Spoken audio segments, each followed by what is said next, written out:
Alumni Connect, podcast, ki uspešne zgodbe alumnov ekonomske fakultete pripelje med vas. Ne zamudi in se pokonektaj z nami. Dobrodošli na Alumni Connect podcast. Danes epizoda z zanimivo gostjo Nino Šterk, ki je soustanoviteljica podjetja Gymplanet, tudi direktorica financ v tem istem podjetju, predvsem pa strastna mentorica podjetij in startupov v Sloveniji in v tujini. Gymplanet je podjetje, ki v skoraj 30 državah sveta zaposluje 200 zaposlenih, ukvarjajo pa se predvsem z genetskim testiranjem posameznikov. Nina zase pravi, da ima rajši številke kot pa besede, vendar pa smo zelo veseli, da bo danes z nami delila predvsem izkušnje in pa marsikatero zanimivo zgodbo. Nina, hvala, da si danes z nami. Lepo, hvala za vabilo. Ja, z veseljem. Začneva mogoče kar pri enem vprašanju, ki je stalnica naših podcastov, in to je, kdo je Nina privat, pa kdo je Nina poslovno in ali gre za isto osebo. V bistvu zelo težko bi tukaj definirala, da sta to dve osebi, zato ker neko moja zgodna karierna pot, ki se je tudi zgodila po slučaju, ne vem, jaz nisem imela v planu, da se bo moja ta podjetniška pot razvila tako hitro, že pri 20-ih, ne. Se je nekako združila to osebno in poslovno plat, tako da jaz sebe jemljem oziroma definiram večinoma potem, kaj delam oziroma to sem, ne. Nekako sem ponotranja ta način dela. Zdaj, v bistvu si sploh ne znam predstavljati, kako recimo bi izgledal moj dan, če bi šla v službo ob 8, pa bi končala ob 4, pa bi potem zaključila, pa bi, ne vem, kaj bi pa zdaj. Ne, tako da nekako pri meni je pač to ista oseba, no, tudi sem tako vpletena skozi v to, tako da ja, to je ista oseba, Nina, poslovno in osebno. Tako. Pa si kdaj razmišljaš potem o tem, da ne vem, bi pa malo odklopila ali pa da rabiš malo časa brez, ali je to res stil življenja? V bistvu je to nek način, stil življenja, ki ga potem, jaz imam ful rada ponedeljke, jaz nimam rada vikendov, na primer, ne, mislim, če tako, ne, zdaj, da ne bom posplošili tole, ne, ampak pač jaz res rada delam, kaj delam in me to veseli in mi je mogoče ravno ta stvar nek oddih, ne, zato ker vse ostale stvari so posredne, ne, me pa ta delo oziroma ta svet definira, no, na nek način. Je pa to bila posledica nekega osebnega, kariernega razvoja, ki se je združil v eno osebo. Prideva hitro nazaj do tega razvoja pa začetka poti, ampak mogoče samo, da se navežem. Si vedela že takrat, da te bo toliko veselilo oziroma te je toliko veselilo ali te je potegnilo? Ne, v bistvu je to bilo zgolj naključje. Jaz, ko sem šla na faks, jaz nisem vedela še, kaj bi v življenju želela, ne. Niti nisem takrat, ko sem šla na faks, imela nekega plana, da bom šla v podjetništvo. Ne, jaz pač bom šla na faks, bomo doštudirali, bomo videli na to pač, kako to bo, ne. Ampak vse skupaj, ne, se je pač nekako razvilo v to smer, ne. Tako da, ja, drugače jaz bi rekla, da po duši sem podjetnica, tudi na svet gledam tako, ne vem, vsako manjšo stvar ali pa tudi, ne vem, sprehod v naravi, pač ful razmišljam okoli sebe, tle pa je ne vem kaj, to bi pa lahko, ne vem, nekaj drugače naredili, lahko bi spremenili, to bi bila nova podjetniška ideja. Skozi razmišljam v tej smeri, no. Kakšna si bila pa kot študentka? Sem slišala, oziroma enkrat si rekla, da ne tako vestna, ne, to je to pomeni? Definitivno, jaz kar povem, ne, saj to ni skrivno, smo takšni ali drugačni, nisem bila med tistimi, ki je bila na vseh predavanjih, na vseh vajah, nisem bila tista, ko je imela najboljše zapiske v razredu oziroma skupini, tako sem bila prej na drugi strani, ne, tista, ki je kopirala. Ampak si pa bila, to so tvoje besede, ne, da si bila pa na vseh obštudijskih dejavnostih. Definitivno, ja, to pa vseh obštudijskih dejavnosti. Ful me je zanimalo, bolj kot to samo učenje. Jaz imam en tak spomin, da smo se skozi učili nekaj na pamet, ne. In potem mi je te praktične stvari so mi takrat mogoče manjkale, jaz mislim, oziroma imam občutek, da se je danes že to malo spremenilo. In potem sem se želela oziroma mi je bilo v interesu udeleževati vseh enih predavanj, dodatnih iz prakse, prireditev, karkoli je bilo na faksu. Doživeti to študentsko življenje kot tako, ne. To je namen Jaz študija. v bistvu sem Štajerka, ne, in že to, da sem svoje starše prepričala, da grem študirati ekonomijo v Ljubljano, ne, ki bi jo lahko študirala tudi v Mariboru, je bil en podvig, no, ampak končala sem tu in pač mislim, da je bila to dobra izbira. Dobra odločitev, ne. Tako. No in na eni izmed obštudijskih dejavnosti oziroma dogodkov, ali boš ti povedala bolj podrobno, kaj je bilo, se je tudi začela ideja? Ja, v bistvu je bilo, jaz sem prav pred tem najinim snemanjem razmišljala oziroma želela najti ta dogodek, kdaj je bil in na kak način ga je Univerza v Ljubljani definirala, pa ga nisem našla. V bistvu je to bilo leta 2007 in takrat ni bilo.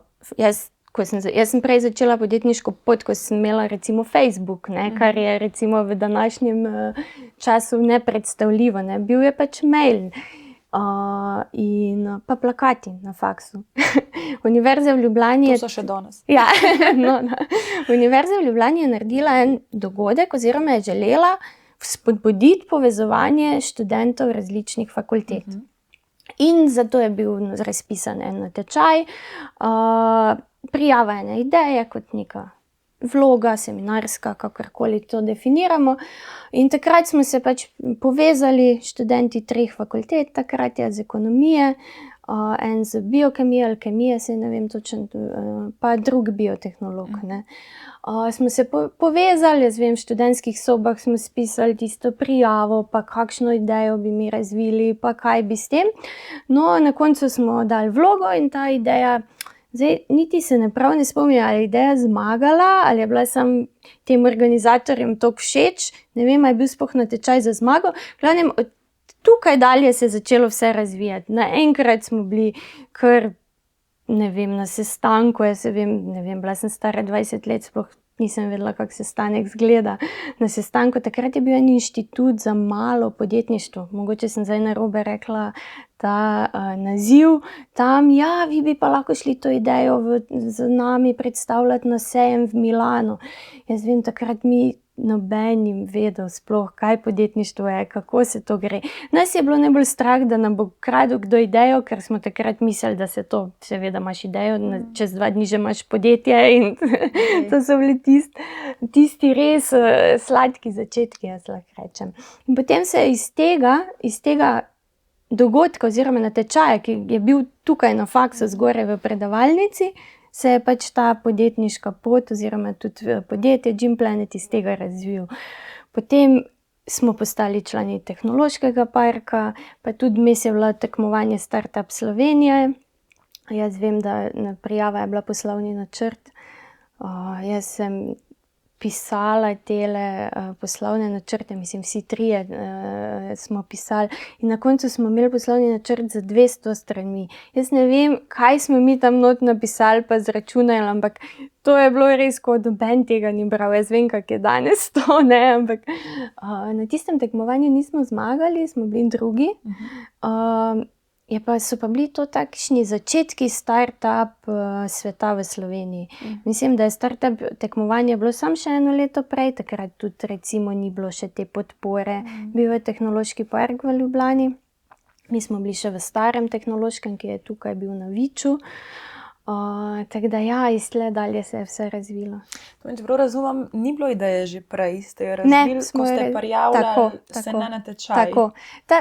Prav ta natečaj je spodbudil, da smo se združili študenti različnih faksov in potem smo pač malo brainstormali, ne, kaj bi pa mi, ne. Jaz 2 dni pred natečajem nisem imela ideje, mi smo šli tja, poslušali, dajte se zbrati, dajte razmisliti, kaj bi lahko.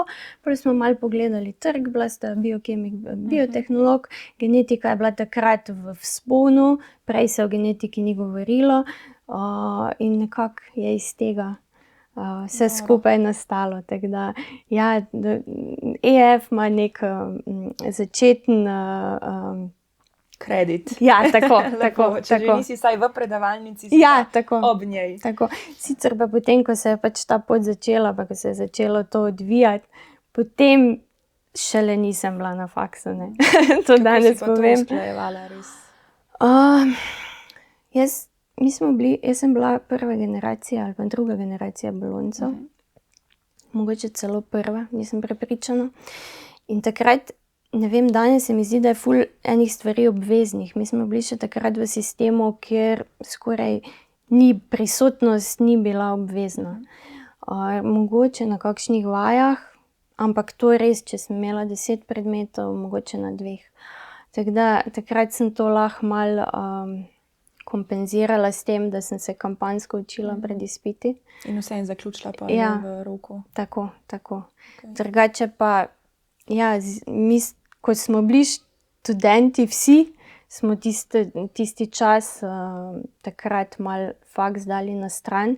Čeprav jaz mogoče takrat nisem znala dojemati tega, da to znanje, ki ga imaš na faksu, ki ti je kar dano, ne, zato ker ne vem, danes ne plačujemo velike zneske za izobraževanje, pa požiramo to znanje, ne. Takrat nam je pa bilo kar dano, pa ne vem, ali jaz ali tudi ostali študenti nismo znali toliko ceniti tega Dostopa. kot danes to razumem, ne, na ta način.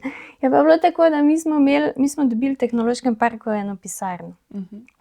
Mislim, najeli celo na pogodbo. In tisto pisarno je imela 25 kvadratov. Mi smo bili 3, vzeli smo še 2 študenta v ekipo. Potem so pa eni kolegi tudi, ki so tudi naredili svojo firmo, rekli, mi bi tudi imeli firmo, bomo se z enim IT-jem ukvarjali, a smo lahko mi v vaši pisarni, ne? Ja, ni problema, čisto po študentsko. Mi smo kar sedeli en pa čez drugega, nas je bilo na tistih 25 kvadratih, en kup ljudi, 10 ljudi. Kako ste pa to financirali? Najem, recimo. Ja, mi smo takrat, ko smo podjetje ustanovili, začetni vložek tistih 8,000 evrov je bil naš, ne. In na začetku smo nekako to financirali osebno, z osebnih financ, ne. Ne vem, tudi starši so bili za tem. Pol smo pa hitro dobili tale P2 razpis. In tale P2 razpis, takrat mislim, da jaz sem zdaj pozabila, ampak mislim, da je bil 20,000 evrov. Nam se je to zdelo, da zdaj smo pa do konca življenja imamo dovolj, ne. Zdelo se je res danes v nekem poslovnem svetu, ali pa ko nisi na začetku, ne, rečeš, 20,000 evrov, to se hitro obrne, ampak takrat nam se je to zdelo res veliko, no. In smo iz tega smo financirali. Tako da, ja. Kako ste takrat gledali na to vašo podjetniško pot? A ste videli cilj pred sabo, pa smer, kam greste, pa da bo to lahko ena velika zgodba, pa tujina in tako? Ali ste bili bolj v tistem trenutku in uživali v njemu in dajali vse v dnevni uspeh? Ko smo enkrat padli v to kolesje, ko smo dobili tudi malo spodbude, ne, za tega podpornega okolja, se nam je zdelo, da delamo res nekaj drugačnega, ne. Takrat recimo področje genetike v Evropi še sploh ni bilo regulirano. Podjetja, ki se na ta način ukvarja, v Evropi sploh prav ni bilo, ne. In se nam je zdelo res, da delamo nekaj velikega, ampak živeli smo pa zelo spontano, iz dneva v dan, ne. Tudi nismo takrat imeli tega znanja, da bi znali nekaj planirati oziroma postaviti neke realne cilje. Smo pa takrat veliko sanjali, ne. Pač velike zgodbe, ne, zato ker nimaš občutka, kako se do tja pride, no. In se mi zdi, da sploh v teh začetkih, da je ta začetna romantika, jaz rečem, tega, da ne veš, kaj te čaka, ne, in kam te bo pot pripeljala. Saj ljudje so lahko v začetnih zgodbah večkrat, ne, ampak ko dajo enkrat skozi, poznajo vse tiste pasti, ne, ki te čakajo takrat, pa mi res nismo vedeli, kakšna regulativa ne vem, karkoli. Jaz se spomnim, jaz sem študirala finance, jaz se spomnim svojega DDV obrazca, prvega, to večkrat povem, ker je kar bizarno. Po pošti smo dobili še takrat DDV obrazce, en dan je bil v Tehnološkem parku v nabiralniku DDV obrazec, pa tako se sploh nismo zavezanci. Kaj je zdaj s tem obrazcem, tako, pa sem študirala to, pa sploh nisem vedela, ona dva sta rekla, valjda ti si iz ekonomije, ti boš to rešila, ne. Rešila. Tako več take stvari, ne. Tudi ni bilo toliko te digitalizacije še. No. Koliko časa je minilo od pač tiste prve ideje, recimo, ki ste jo oddajali na natečaj, pa do prvega prodanega testiranja? To bi mogla prav premisliti. Približno po moje kakšno leto. leto. Mi smo mogli razviti produkt, s čimer smo... Jaz mislim, da je ta natečaj, saj pravim, nisem našla, se odvijal zelo hitro jeseni 2007, ko smo začeli, torej, če smo oktobra začeli, tam do novega leta nekje je bil ta natečaj, bi pa rekla, da nekje čez 1 leto, da smo prodali svoj prvi produkt, ja. Okay. Ali bi danes se lotila na enak način nove zgodbe, recimo, če ne bi imela seveda te izkušnje za sabo? A je bilo takrat bolj svobodomiselno, bolj samozavestno? Ja. Definitivno se ne bi na isti način lotila, ne, zato ker imaš znanje, ne, imaš izkušnje. Ja, seveda. In pač veš, kaj te čaka, no, to, kot sem že omenila. Takrat je pa bilo tako res zelo spontano vse. Pa tudi mi smo bili na faksu, mi nismo imeli, noben ni imel ničesar za izgubiti, mogoče si izgubil lahko samo tisti čas, ki ga nisi, pa tisto znanje, ki bi ga lahko dobil na predavanju, pa si ga mogel potem sam nekako nadoknaditi. Ampak se mi zdi, da kot študent, ne, ti nimaš te tudi finančno gledano, ne. Zdaj recimo nekdo, ki je star 30, ne, ki ni star 20, si težje privošči neke takšne spontane začetke, pa mi tudi nismo imeli plače, še naslednje leto pa pol, pa tudi prvo plačo ni dobil noben od ustanoviteljev, ampak je prvo plačo dobil prvi zaposleni, ne, jaz ne vem, 2 leti, ne, ni bilo pač plače mesečne, ne, ampak takrat smo si to lahko privoščili, ne, ker smo bili študenti, živeli smo tako in je bilo čisto drugače, ne. Danes ne, definitivno ne, tudi ne bi šla toliko svobodomiselno v neko novo stvar, no. Je pa to tisti čar, se mi zdi, da zaradi tega, ker si toliko svobodomiseln, pa toliko verjameš v nekaj, pa toliko te nekaj driva, pa tudi ne veš, kakšne ovire te čakajo, da je to ful dobro, zato ker lahko narediš nekaj, ker pač verjameš verjameš in te že naprej ne skrbijo neke stvari. Upaš več. Ja, upaš več, tako, ja. Kaj pa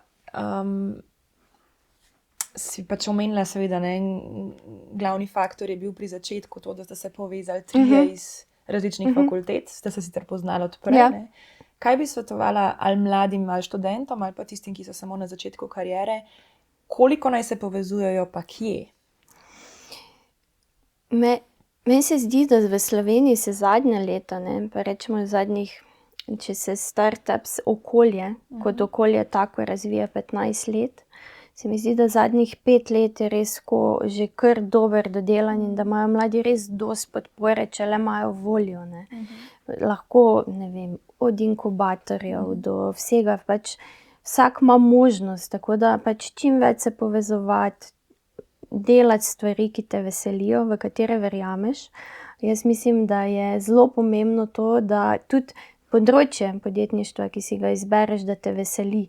Da te veseli, da ti je to kot nek hobi, ne vem, eni ljudje igrajo igrice za hobi, ne, mogoče pa v teh igrah, ki jih igrajo, tudi kakšen podjetniški vidik, pa nekdo premisli o tem.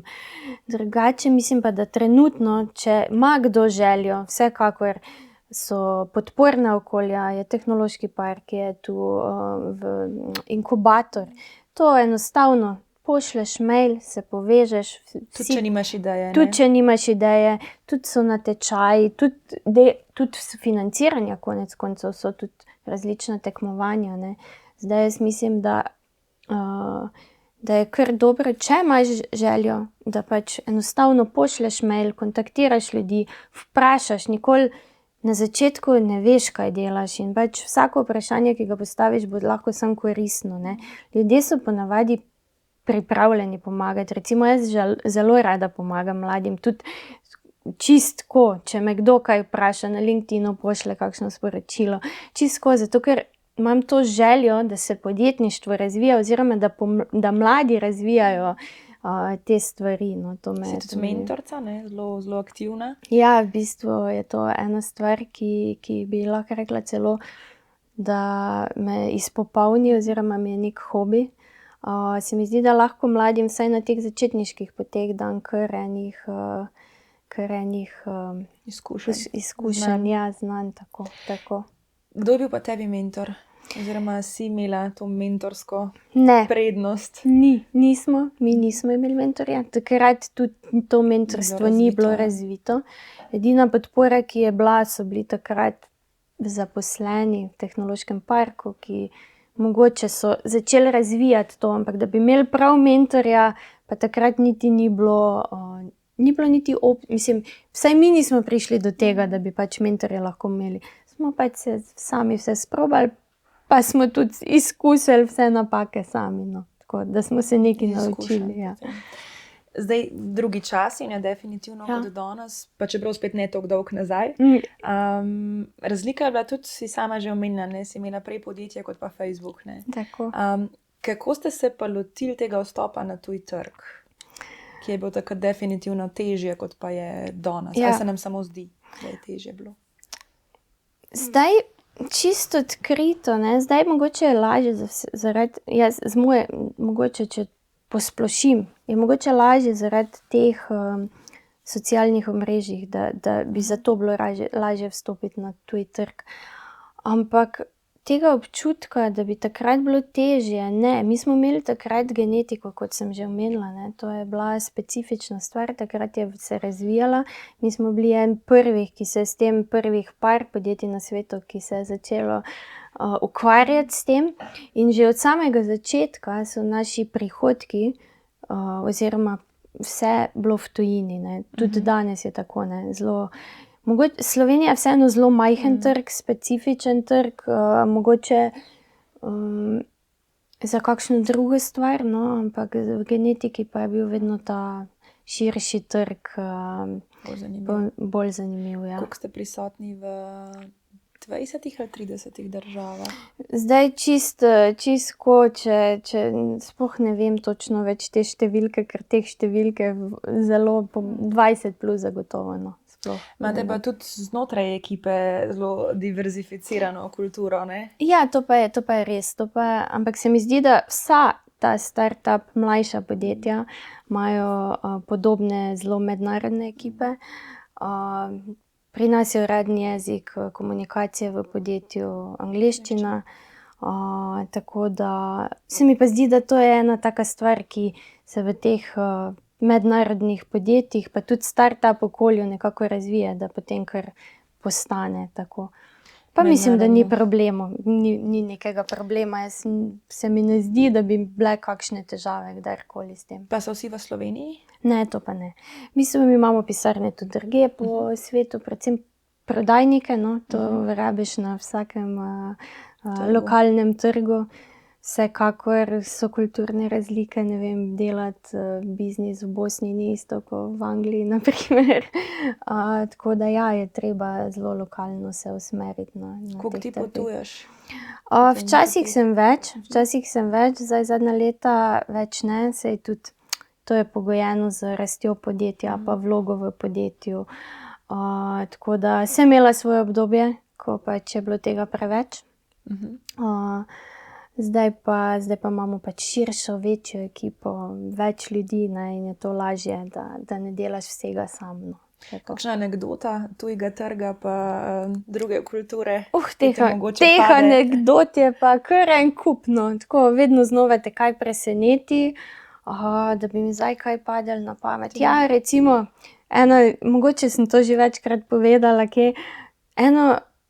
mi smo že kar let nazaj v Srbiji podpisovali eno pogodbo, večjo, tako, pa se ta podpis kar ni zgodil, pa zgodil, ne, in potem ko že misliš, a bo zdaj ali ne bo, in pač tile partnerji v Srbiji rečejo, veste, mi ne bomo zdaj podpisovali, ker je retrogradni Merkur.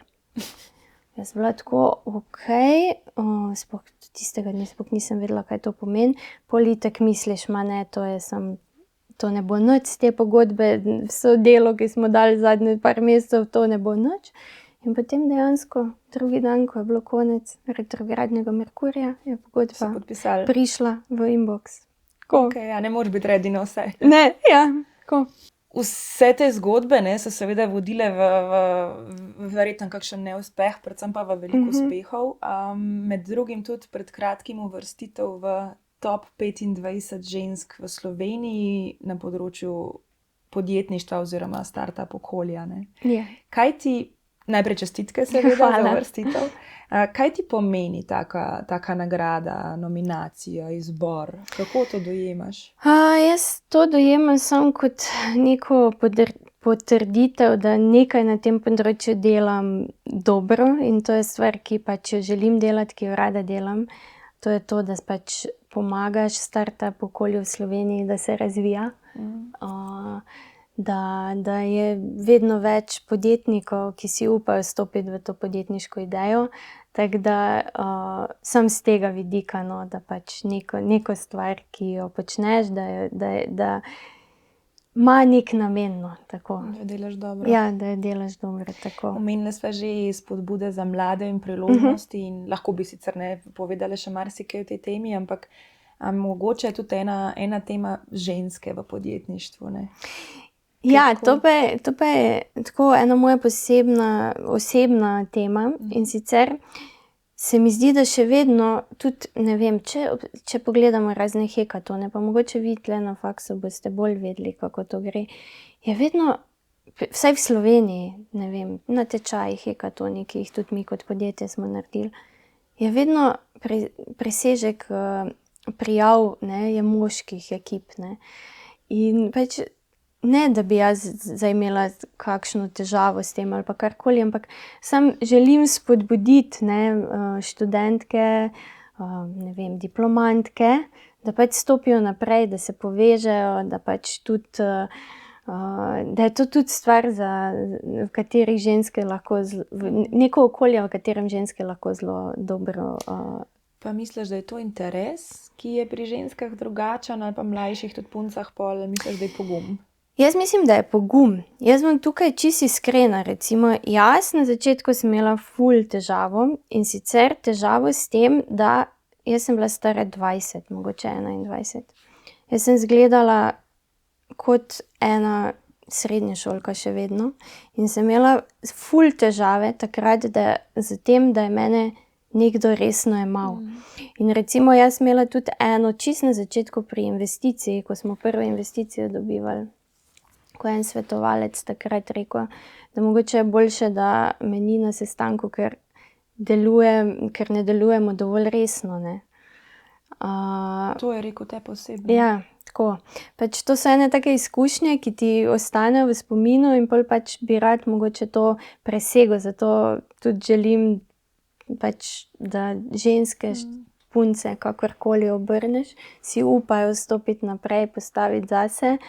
Kako si takrat reagirala? Takrat je bil to nek skupek enih dogodkov. To se je zgodilo tako čisto pred sestankom in pač jaz sem takrat želela najboljše, pa pač na sestanek ta šla nisem, ne. No, tako.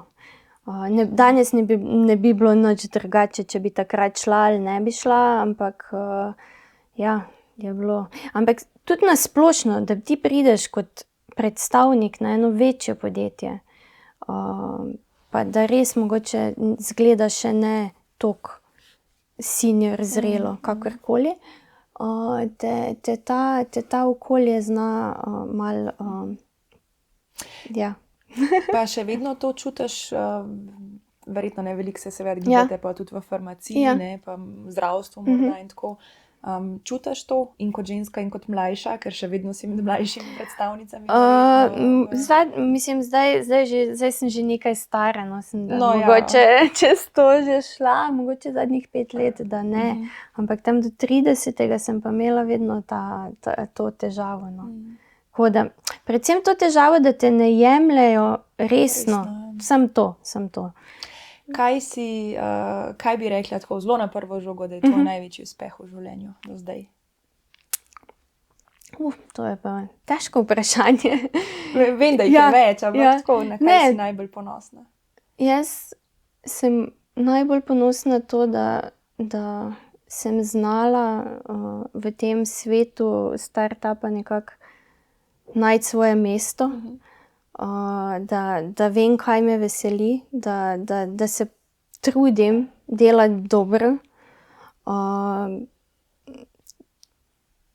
Da nekako definiram to svojo pozicijo znotraj okolja, v katerem bi rada bila. No, tako. Kaj pa neuspeh? Neuspehov je to je nekaj naravnega, neuspehi so. Jaz čisto iskreno jih zelo slabo prenašam. Slabo? Ja, mislim slabo, vedno v vsako delo dam 100% sebe. In recimo zamujeni roki ali pa take stvari zame skoraj ne obstajajo. In potem, ko pride do nečesa, tako vedno, mogoče sem se zdaj že naučila, ampak vedno tako premišljujem, razčlenjujem, zakaj kaj bi bilo boljše, ampak kako je prišlo do tega, kaj sem naredila. Tako da me včasih ta perfekcionizem malo omejuje na določenih Si stroga do sebe. Ja, preveč. Mislim, to mi tudi drugi povejo. Mogoče sem tudi stroga do drugih. Posledično se mi pa ne zdaj, da bi tako bila stroga do drugih, da bi to spadlo na nek grd način, ampak pričakovanja. Ne. Takrat, ko veš, da nekdo ima na razpolago nek čas, pa takrat v tistem času lahko da vse od sebe oziroma tisti čas najboljše izkoristi, da na koncu pride en rezultat, pa tega ne naredi. Ne. Takšne stvari me znajo malo živcirati. Ja, saj najhujši so tisti, ki imamo visoke pričakovanja že pri sebi, ne, in potem seveda jih imaš tudi navzven. Jaz mislim, da je tu vedno ta težava bolj, da jih imaš pri sebi, zato ker okolica te nikoli ne sodi. To, kot ti, mislim, vsaj jaz tako gledam, mene okolica nikoli tako ne sodi, ko jaz sebe sodim. Ne, in to je tista stvar, ki jo potem moraš v glavi. Se je to z leti pol zdaj kaj Ne, sam več je še tega. Aha, še več? Ja, sam več je še tega. Včasih, ko še nisi toliko vedel, ne, kaj delaš, ne, v tem podjetništvu, pa to zdaj ko vem, kaj delam, pa kje sem, me še bolj iritirajo takšne stvari. Je to recept za uspeh ali misliš, da bi šla lahko še boljše, če bi bila malo bolj prizanesljiva? Jaz definitivno mislim, da tisti, ki nimajo tega v sebi, ne, to imaš v sebi, grejo lažje čez ene stvari. Ne. Pozabi eno stvar, pa je jutri nova. No. Tako da ja, bi bilo lažje, če ne bi bila. Takšno. Ja, tako. Kaj bi še svetovala potem nekomu, ki je na začetku karierne poti, začetku, ne vem, lahko tudi študijske, no, če greva mogoče med mlajše generacije? Jaz si ful želim, da si študenti, ne, upajo stopiti naprej, začnejo razmišljati podjetniško. Jaz vem, da je to en način razmišljanja, ki ga nimamo kar v sebi, ti ga mora nekdo malo predstaviti. In zdaj, če ti nisi vzgojen v takšnem okolju, ga tudi nimaš. Recimo jaz nisem s podjetniške družine sploh in nisem bila v tem okolju. To sem razvila oziroma se je spontano razvilo in mogoče sploh zaradi tega vidim, da bi to bilo ful pomembno, no, da začnejo razmišljati na vsaki stvari, ne vem, greš po ulici, vidiš, to bi pa lahko bilo boljše. To je v bistvu že ena ideja, neka izboljšava, ker podjetniki vedno razmišljajo o boljšem svetu, o boljših, kako spremeniti svet. No. Ampak kaj pa, če si recimo strog tudi do svojih idej, ne? Če so bile pri tej strogosti, pa rečeš, ja, okej, ampak ne. ovira je ta, ne, pa se so tudi drugi verjetno že kaj in tazga naredili, ne. Kaj pa, če mi ne bo uspel? Kako iti čez to? Jaz mislim, da če ima nekdo neko željo po nekaj narediti, da se poveže, povezovanje se mi zdi zelo pomembno, da se poveže, predebatira, vsaka debata nova mu lahko da nov pogled na eno stvar. Tako da, če je želja, jaz mislim, da se da. Mora pa biti volja, vedno mora biti volja, zato ker če ni tega passiona do tega, se potem na eni točki ustavi, ne. In se mi zdi, da pač mora biti ta volja. Jaz imam recimo s faksa, zdaj sem se spomnila, s faksa imam ful dobrega prijatelja še vedno. On je ustanovil podjetje, preden je vedel, kaj bo podjetje delalo. Ga je tudi ustanovil na faksu. Pač dva sta se združila, sta rekla, mi bomo pa imela podjetje, ker jima je bila to toliko želja, da bosta onadva podjetnika. Najela sta pisarno, ustanovila sta podjetje in pol je bila prva ideja, pa je bila druga ideja, pa je bila tretja, no četrta, zdaj si izmišljujem, ker ne vem, katera je bila, je pa uspela. Ja. Hiter gre tale čas, ne, Ja. pa si rekla, da včasih, da imaš raje številke kot pa zgodbe in besede, no, čeprav besede definitivno ti grejo zelo tekoče. Kaj bi, če bi napisala knjigo, o čem bi jo napisala? To je zelo težko vprašanje. V prejšnjih podcastih sem videla tole vprašanje za konec, pa sem rekla, prav gotovo ga bom dobila tudi jaz in zdaj sem že 2 dni razmišljala o tem, kakšno knjigo bi napisala. In pač, tako kot sva rekle, pa tudi večkrat omenim, pa tudi prijatelji, ne vem, družba mi večkrat pove, Nina ni v svet v številkah, ne. Meni da bi spisala sam tekst, to mi na splošno v dnevnem življenju predstavlja težavo, tako da si ne znam predstavljati, kako bi jaz povedala enih 50 strani knjige, ne. Ampak če bi, se mi zdi, da toliko je enih knjig, toliko je dobrih knjig na svetu. Jaz tudi rada berem, pa še raje poslušam te knjige. Bi verjetno se usmerila na osnovnošolske študente, dijake, kakorkoli, učence, ja, osnovnošolske, in sicer kako razmišljati v vsakdanjem življenju o podjetništvu, kako razviti ta način razmišljanja v vsakdanjem življenju. Okay. No, da bomo pa res zaključili, pa ne s tem vprašanjem, čeprav sva ga evo imeli. Si rekla, da veliko bereš, kaj pa najraje bereš? So to poslovne knjige, razvojne ali tudi leposlovne? Ne, v bistvu leposlovnih, sploh se ne spomnim, kdaj nazadnje sem jo prebrala.